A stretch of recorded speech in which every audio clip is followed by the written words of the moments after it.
Good afternoon and welcome to the next in the series of virtual trainings brought to you by the Smithville Area Chamber of Commerce in partnership with the Smithville Public Library, as well as some funding partners that I'm going to ask our Smithville Library Director, Judy Bergeron, to talk about. Judy.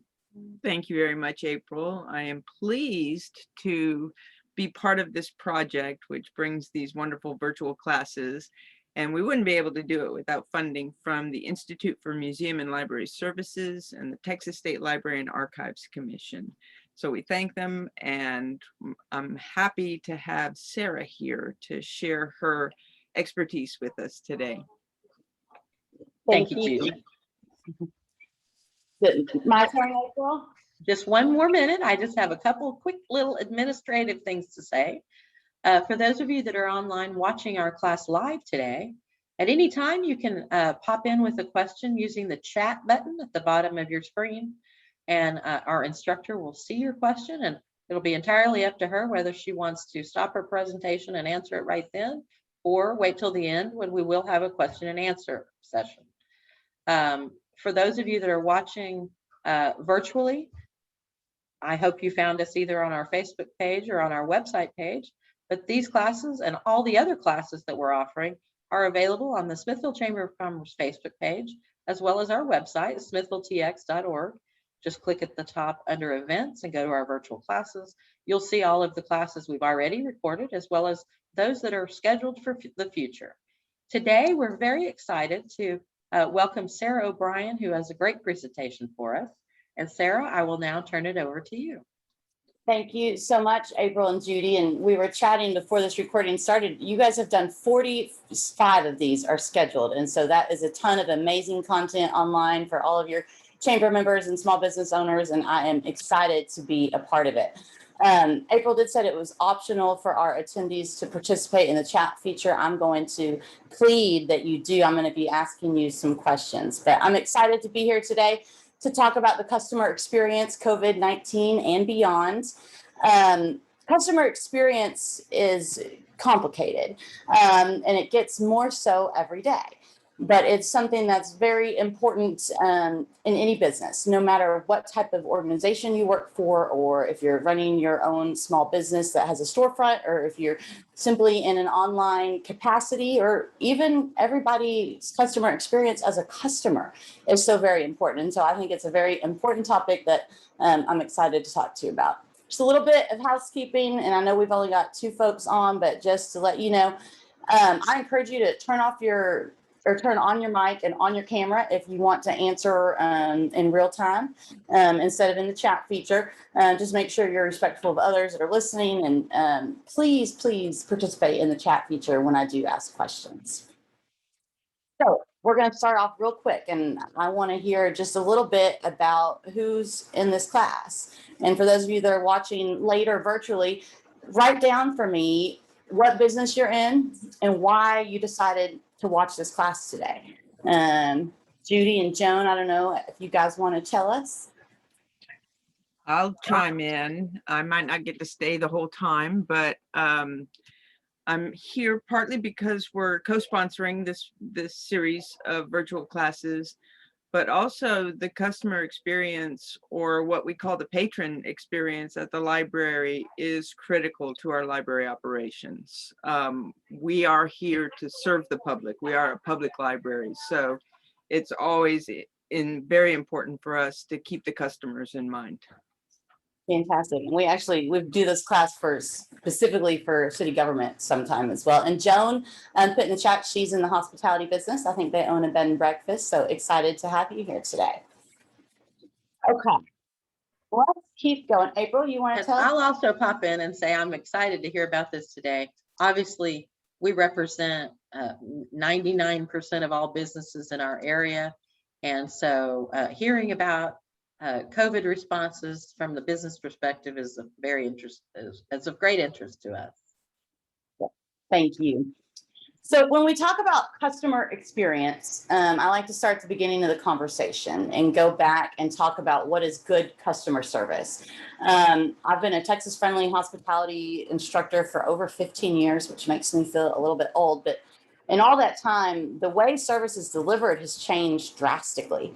But what hasn't changed are sort of these core elements of excellent customer service, at least to me. And you probably have a different set that I hope you'll share with us later. But those are reliability, and that's the ability to provide what was promised dependably and accurately when you said you were going to do it. Assurance, which is the knowledge that things are going to happen correctly and the way you say that they are, and that everybody's courteous and nice.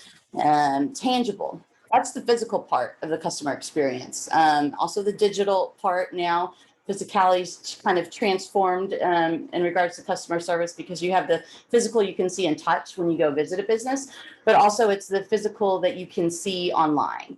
And then, of course, empathy is such an important part of customer experience and customer service. That's the degree of caring and personalized attention. And finally, responsiveness. It's the willingness to help customers and provide, attention to detail and what it is that they need, and make sure you have a positive attitude as well while doing so. So I'm going to start, and I hope that you guys will kind of think with me, but to think about an exemplary customer service experience that you have had recently as a customer. Yes, we're here to talk about serving our clients and our customers and those that do business with us, but I want us to put our customer hat on first and think about an exemplary customer service experience that you've had. I'm going to tell you one that I've had recently. I was making a hotel reservation during COVID. And had a dog that was coming with me. And it was really neat because the whole check-in experience was done through text message, right? Which I had never done before. It was kind of unique. But this agent was top notch because I had to send a picture of the dog and their vaccination records via text message. And she proceeded to make me fall in love with her. I mean, honestly, and I told her it was one of the best services. She was complimenting me on my dog's appearance. She told me about the water bowl system and places I could go to take my dog, told me directions to the dog park.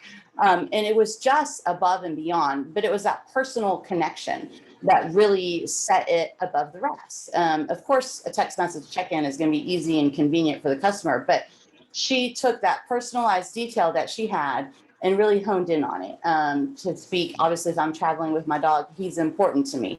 And so she was very, very attentive to that, and I was just blown away. And so I don't know if anybody else has an exemplary customer service experience that they want to share or not. If you're at home watching later, I encourage you to think about it and write it down, and then think about what is it about that service that you expect in all of your interactions when you're doing business with folks. Nobody? That's okay. My top 3 things that I expect. Judy? Well, I was just going to say one of the things that hits the hardest, and it's also something that you really notice when it's absent, is being noticed. When you walk in that front door, you want people to know that you're there, welcome, hello, anything like that. If they're ignoring you, then you're just as likely to turn around and walk out. Yep. That initial greeting, and that goes back to our human nature. We all want to be acknowledged. We all want to feel seen. And so it's important to do that for your customers. That's great. Thank you. So that's kind of the basics of customer service. And let's kind of take it up a step and talk about how we define customer experience, because nothing's ever easy when I'm involved, but we've got a lot of different components. And so I'm going to run through some of these for you. But customer experience, I think, ultimately is best described as the impression you leave with a customer after they do business with you in some form or fashion, or attempt to do business with you. It's the impression of your brand, of your organization, of your business, of your community, no matter where you work or who you serve. There's a lot of touch points that factor into that feeling and that impression of your brand. Some occur before a purchase, some occur during, some occur after you do business with someone. And there's 2 primary touch points that almost everything fits into these 2 categories, and that's people and product. And when I say product, I also mean service delivery, because it's whatever you're buying or obtaining. So if I'm a retailer, I have to sell what people want. So if my products and services are not what people want, if they're not blown away by it, if it's not a step above the competitor, that's going to be hard to be what defines my customer experience. There are some products, the Apple iPhone is one, right? It is the customer experience in of itself. But most retailers, most small businesses, most organizations, customer experience is not defined by a single product, right? It's a combination of products and how they interact with the customer. That personal touch, and we're going to talk a little bit about human mindsets later, but are you happy when you get that attention to detail when you call the cable company and they actually solve your problem? I know I'm ecstatic if I have to call the satellite or the cable company and they actually help me, because that's very rare, right? Same with a lot of big major corporations. And so that's that personal touch. Oh my gosh, they talked to me. I got a live person on the phone in less than an hour. And so customer service experiences can transcend our business environments as well. Sometimes they hit us at home. Have you guys ever gotten a thank you note or a happy birthday card from a business months later at your home? I have. I think that's a nice touch. And now that it's 2021 and we are not quite in a post-pandemic world yet, we're in a new state of normal, constantly changing. But there's a lot of other aspects we have to think about when we think about the customer experience. And that's, can you find a store's hours online? Are they currently open? Do they have dine-in seating? Are they doing curbside delivery? Is there outdoor dining? Where do I park? These are just some general and factors about what's at play with the customer experience in a post-COVID-19 world. Where business is located, where to find parking. What about where their products come from? Is it locally grown? We all like to do business locally. You know, are they importing products? What about how they treat you? How good the products are? We talked about that. How memorable the experience is? How hassle-free? Nobody likes to do complicated business, right? We're all tired and frazzled, and we don't have time for that in today's day and age. What about when a business is open? Do we know what the busiest times are? Is there a better time to go visit them that I'm not going to have to wait in line since my time is precious? How do I find that out? Do I know how to make an online purchase easily, or can I call and reserve a product? Why is this business better than this other business?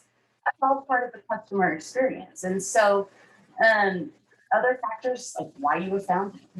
People connect with people and stories and purpose in today's post-COVID or soon-to-be post-COVID world. And so do we know about the founder? What are their values and beliefs? Those are all important things. Can we ride a bicycle or a golf cart if we're here in Smithville? We just got our golf cart finally last week, and now I want to know, can I park my golf cart there? Is it safe to leave the keys in it? There's all kinds of other questions I have that I need answers to from my local businesses. These are all definitions or types of service delivery or product selection, or that human aspect of the customer experience. And so that's a lot of different things to consider, and I just barely touched it. There's a lot more that I didn't mention. And the reason it's also different is because you and I are different. You and your neighbor are different. The business down the street is different. And so human nature and needs are all unique. We all have a different set of customers, a different set of people that we serve, different goals, different competitors. And so I want to put all that aside and tell you there's one thing, it's the most important thing that I think you guys need to remember to know about good customer experience providing and delivery. And that is, what does that mean to you and your business? Because my definition of excellent customer service is different than yours. And so the first step for all small business owners, all staff of any organization, is to talk about what are your values? What type of experience do you want to provide? And what does that mean to you both personally and in your place of business? So I talked a little bit about local, and I'm going to ask Judy and April and Joan, if you guys don't mind, tell me, I was talking about a different type of local. And so when I say local customer experience, I'm not talking necessarily about a local business owner. I'm talking about something different. Does anybody have any idea what I mean when I say the local customer experience? That's okay. It's kind of confusing, but it's much more than that face-to-face interaction that you see at your local hardware store or your local mom and pop shop. It's not about supporting the high school graduates' new company. The local customer experience and providing it in a way that brings exceptional customer service is all about a commitment to becoming an always-on resource that is accessible to people from all walks of life, from all technology levels, wherever they are and whenever they need it. Because the local customer experience refers to the experience beginning and ending in the palm of our hands. And my phone is off, but I have it here. Local customer experience is because everything we do these days is done from the palm of our hand, and it's done from Google and Bing and Yelp. And that is what I'm referring to when I talk about the local customer experience. And so it can be from the couch, the comfort of my home, or a plane thousands of miles away. The definition of local customer experience is greatly different than when we talked about shopping local for so many years. A Google rep recently quoted that 46% of searches online have a local intent. And so whether I'm on that airplane and coming to visit you, or on my couch, or I'm already downtown trying to see what's open for lunch, I'm looking for something that's close by, even if it's going to be delivered and I may not go experience it in person. Local, as far as the customer experience is concerned, refers to accessible and on demand, because that's what the customers want these days. And so that local customer, I'm not talking about Smithfield residents or people in your hometown. I'm talking about whoever it is that's trying to find out about my business online is a local customer in today's day and age, whether they're from Zimbabwe or France, it doesn't matter. Because whether they're technically on our premise or not, or they visited our storefront or not, they're experiencing us online in some capacity. And regardless of where they are, they all want to know the same thing. Who can help them? What products do you sell? Do I like them? Do I dislike them? Who are the people behind your brand? What's the best, cheapest, fastest, closest, most convenient, or most compelling place to do my business? And a lot of times they have specific needs with specific answers that you have to be able to provide them. And a lot of times we don't know what we need. That's me all the time. Something is broken. I don't know what the issue is. I just need someone to help me find a solution and point me in the right direction. And so that's that local experience. And so how do we provide that as consumer or as business owners to our consumers? Yes, we need to claim our Google listing. We'll talk more about that. But what else do we need to have readily available online? If that's where this local customer, who could be a big spender, even if they're coming from hundreds of miles away, needs to know in order to choose to do business with us. We also want to know the phone number, the website. Can't tell you how many times I get on a website and there's not a business phone number. I like to pick up the phone and call people. And now we've got instant chatbot systems, and that's all part of the customer experience. And that also all relates to customer engagement, because customer engagement is the depth of the relationship that your customer has with the brand. So that customer experience is the impression. That engagement is how often do they interact? How loyal are they? What is the depth of that relationship? Is it new? Is it long-standing?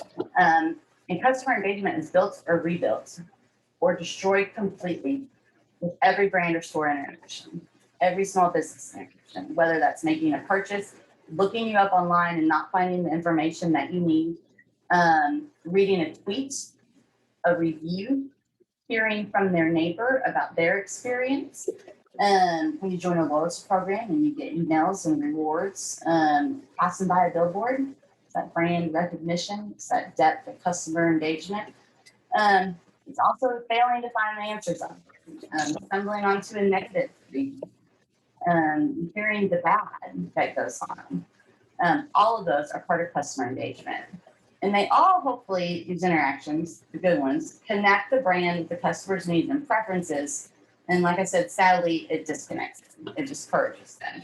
And so that's why it's important that we have relevant messaging, timely information, And we have it in accessible formats where it's easy to find, on your voicemail, on your website, on your online review, on your social media, on your door. So many stores don't put their store hours on their door anymore. That's still important, especially in a post-COVID-19 world.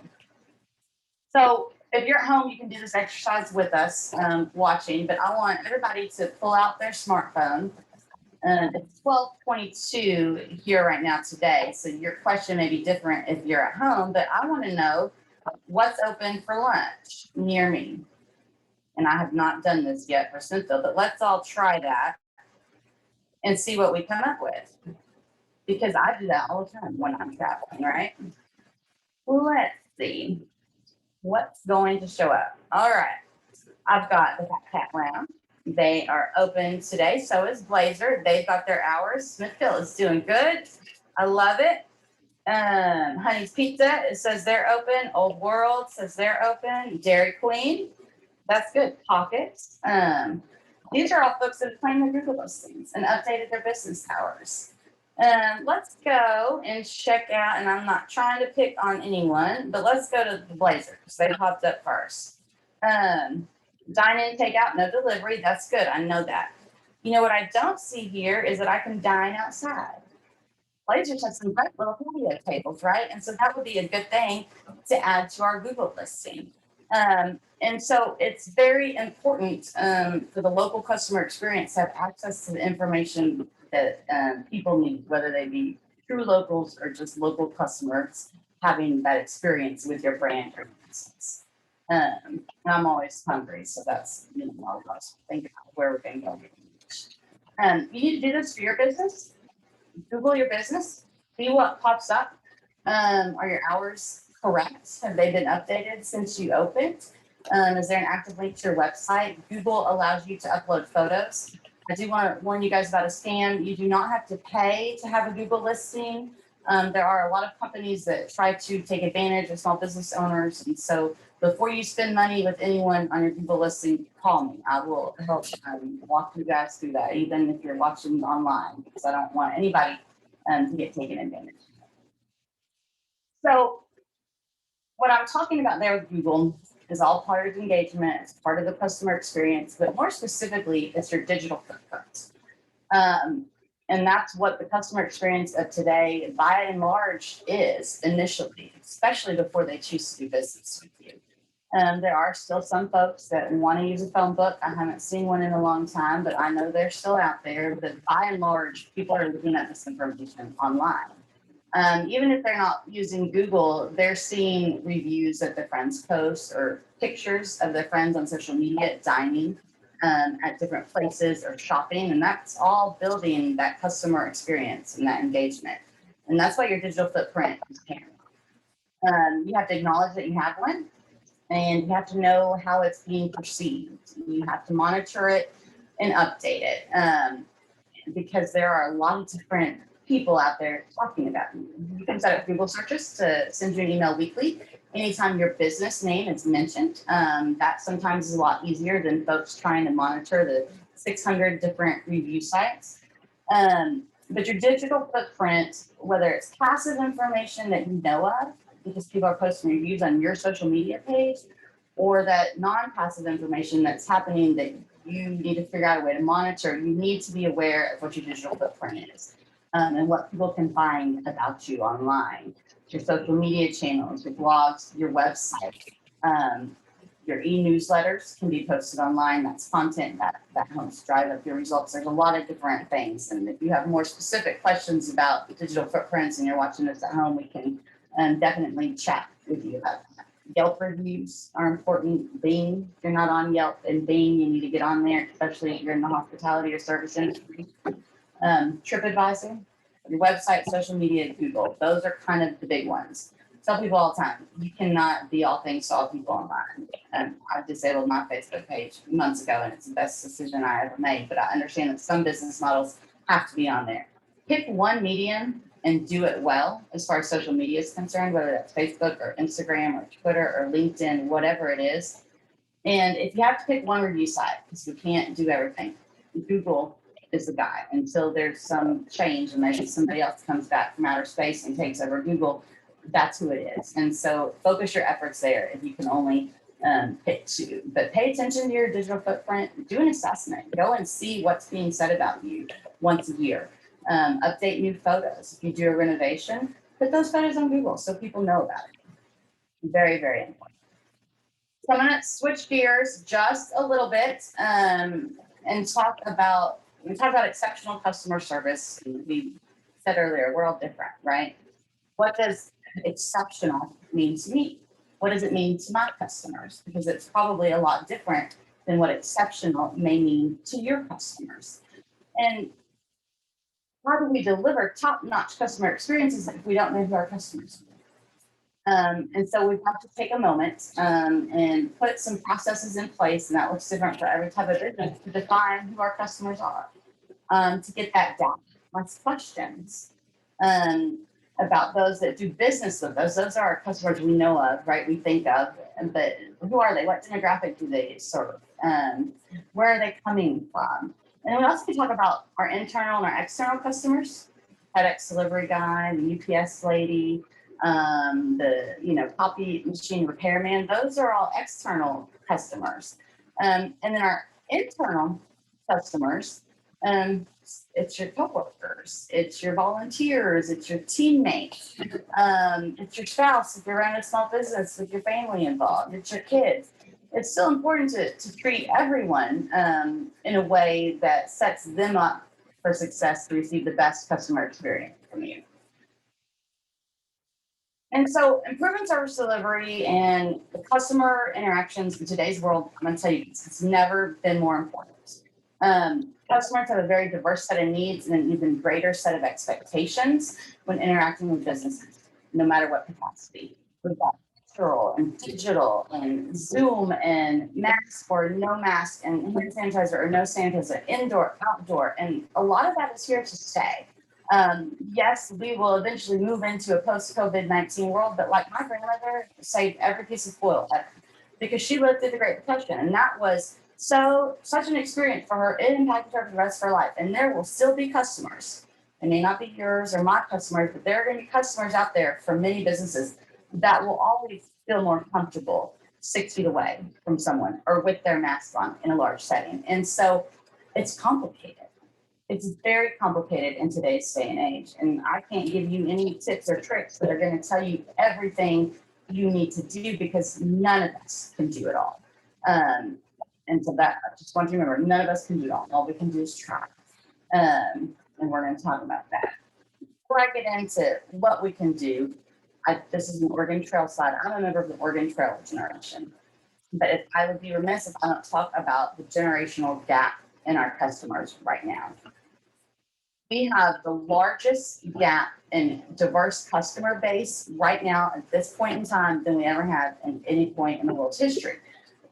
Generation Z grew up with instant access to everything on their smartphone, right? They know how to be on TikTok. I don't even have a TikTok. I mean, they are doing it right. Okay, I'm Oregon Trail, which is in between millennial and boomer because I grew up, had a computer in elementary school. We played Oregon Trail, but I didn't have social media until after college is when it came out. My freshman year of high school, I had to have a laptop. But I still love a printed paper and I like to print things. And so we're a small subset of the generation because we had both the technology and the not. The baby boomers, they still, and I like a good checkbook, they didn't want to check when they pay, right? Most generation Z, they've never seen a check in their life. And so Joan, I do not have those memorized, and I had them in one of these presentations in a poll, but I knew we wouldn't have that many people here, so I will pull those up and send them to you. Because I'll just tell you, I'm 39. I think, yes, I'm 39. And so Oregon Trail, I think, is, from the late 70s to about 84, 4 or 5 years. Generation, I think, is Z. And there's a generation below Z, but Z is our 18 and 19 and 20-year-olds, I believe. Millennials are in between the two, if that kind of gives you some idea. And so, especially in government, Judy was talking earlier at the beginning, she serves a lot of different customers with a lot of different needs, a lot of different technology skill sets, and it's very complicated to do business in today's day and age. And I just wanted to highlight that. Because eventually we will have folks that only grew up with technology. And so this is literally the most difficult time to do business with such a diverse set of customers. Diverse customers, diverse needs, also present diverse opportunities and diverse challenges. Means we're gonna have diverse successes and diverse failures. I mentioned it earlier, but we all fail. I used to tell myself, I don't screw up at least once a day. I wasn't working hard enough, right? Because we are human. And our needs are too great. Everybody's resources are too finite. We cannot be all things to all people. But that doesn't mean we won't try. But when we try, we're going to fail. Promise. If you have never failed in your life, then I don't know who you are. It's just not possible. We all make mistakes. But you have to be okay with those failures when you're talking about customer experience. Because you can't be negligent or careless. You go into things knowing that you may fail, but you have to try to be set up for success and then be okay when you do fail. Don't be unresponsive or not trustworthy. If somebody gives you a negative review, say, oh, well, it's already negative. I'm not even going to try to fix it. I failed. You can still have some service recoveries. It's what you do after you fail that really matters. I believe that failure also highlights innovation, and that innovation really only happens when we are courageous enough to face failure head on. So there was so much fear going around in this world last March. The innovation was phenomenal. Right now, April, we're in a virtual class. And in 2019, this isn't something that you guys were doing regularly. April is very skilled, and she would have figured out a way had she needed it. But innovation was all over the place last spring and last summer, and continues today because of that fear. And we had to face new challenges, knowing that we may fail and the Zoom may not work.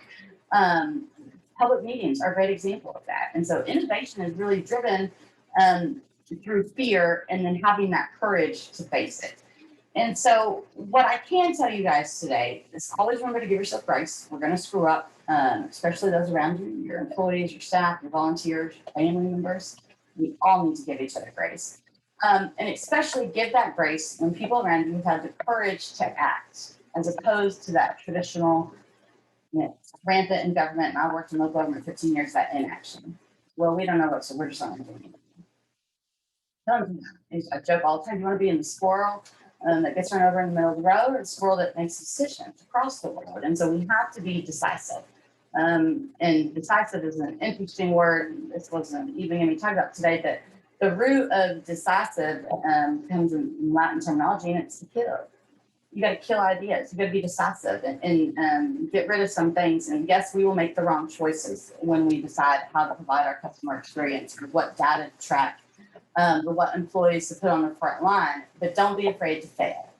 We all have different customers. Most of us don't have the tools we need to even define who our customers are completely. But we have to try.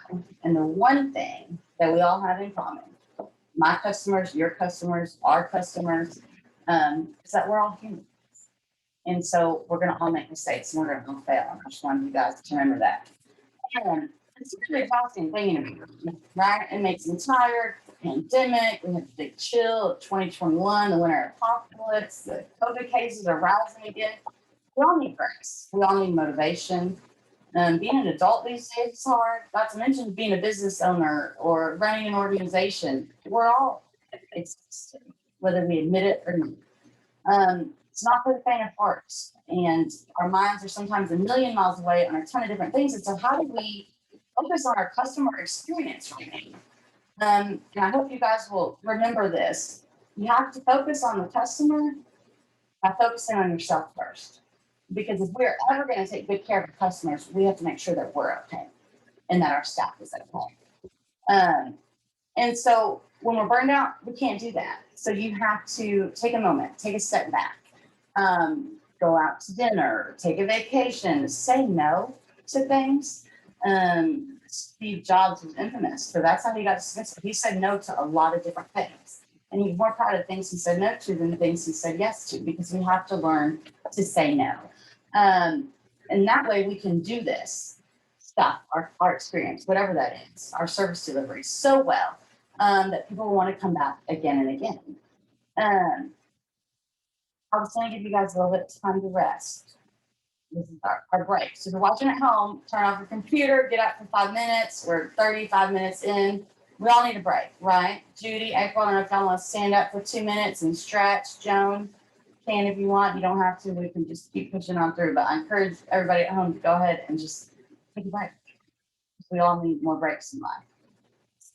Since 1889, Oprah Winfrey, so she's interviewed more than 37,000 people. And that every person she's interviewed, Barack Obama, Beyonce, they've all asked her the same question in her interviews. Every time, at some point in the interview process, how was that? Was that okay? How'd I do? Barack Obama, Beyonce didn't know. Every interview, over 5,000 shows, 37,000 people have asked her, in her words exactly, the one common question is, do they know? Did they do good?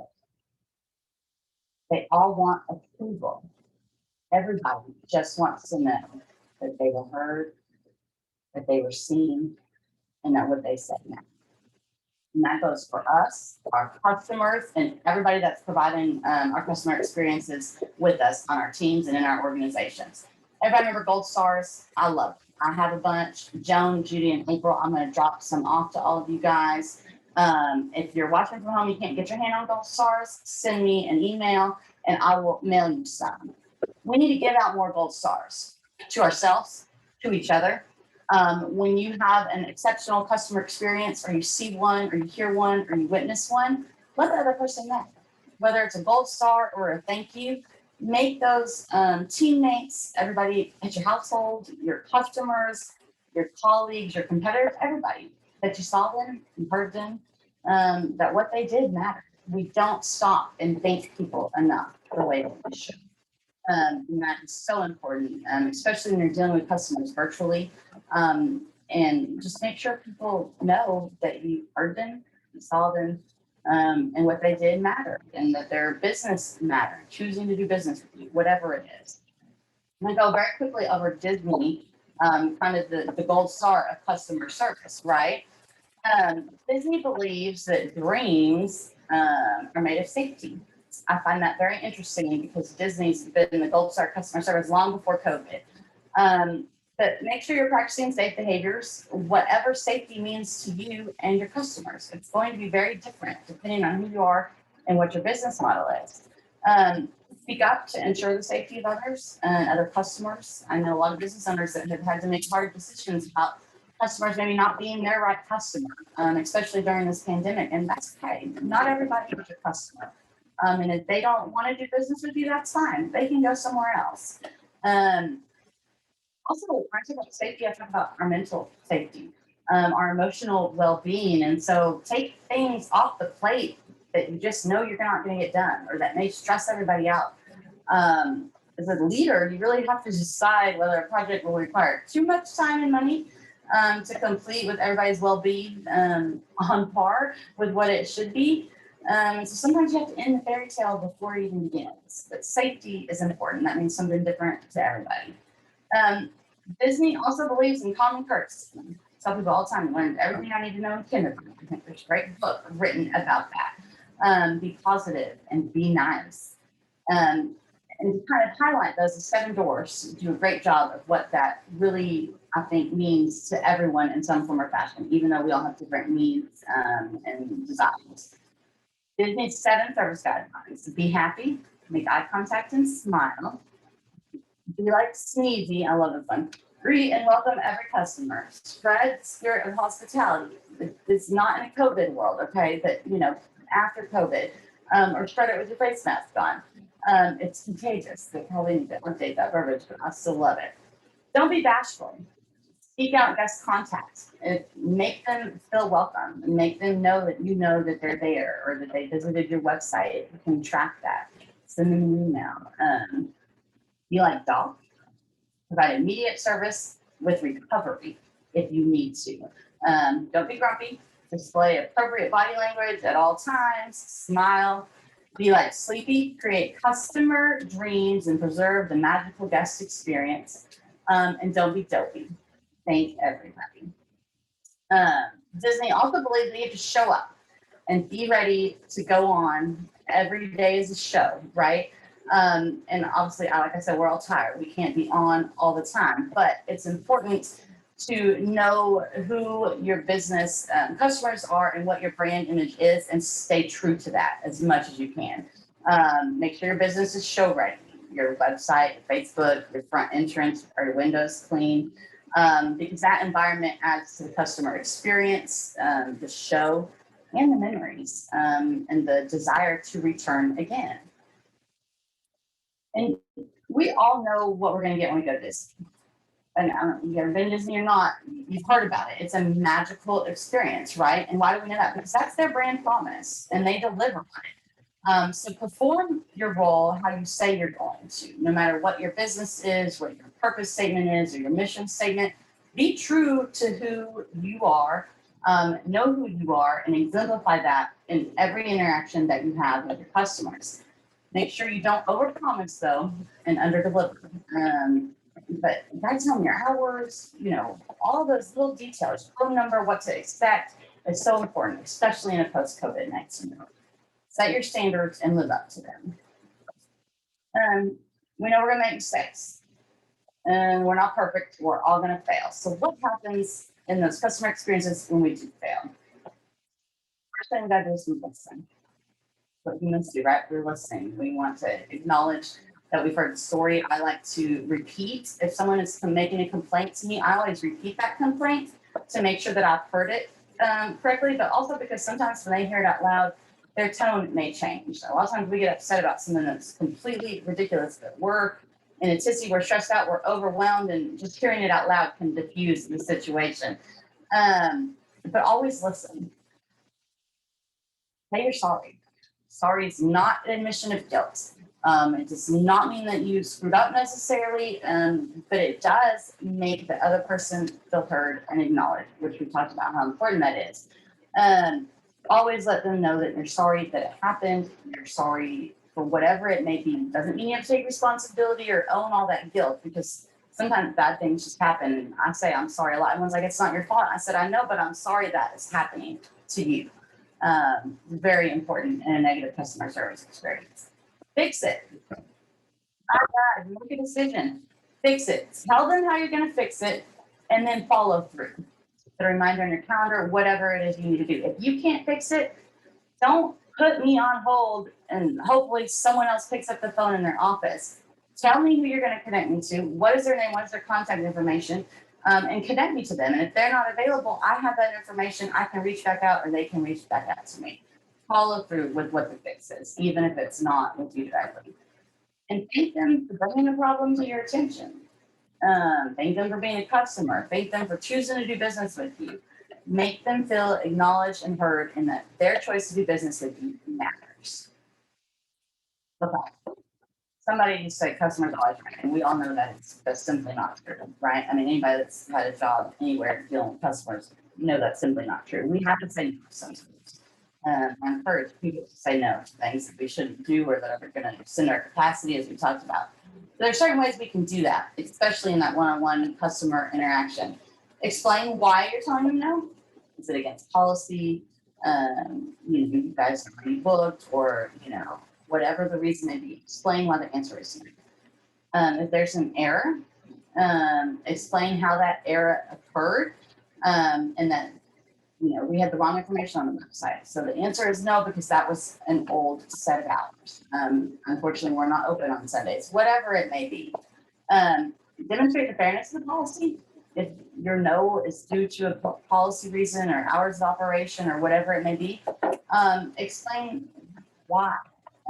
Not everything's fair. We know that, right? But not everybody's our customer. We don't want to say that, but maybe you're a small business owner. Explain that to them. I'm so sorry, but we're only open 4 days a week.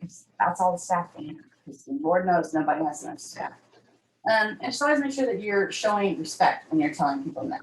And apologize for not being able to meet their needs or exceed their expectations. Sometimes we have to say not only no, but I do not know. A couple of quick tips on how to do that in a post-COVID-19 world. I don't know the answer, but let me look for it for you.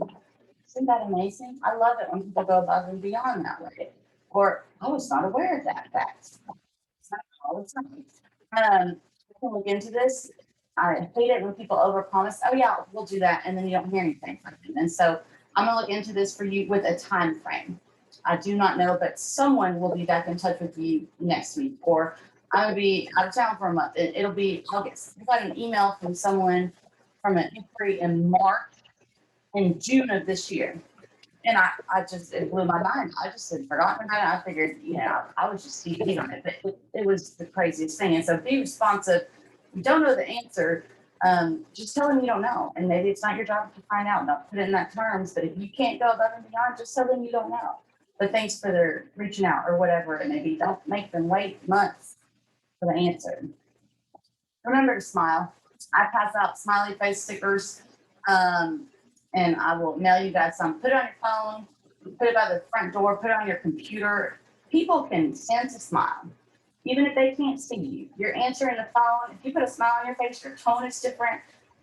Your mental energy and kinetics, and my sister's a psychologist, not me, is different. But it is very important to remember to smile, especially in a post-COVID-19 world. These simple things.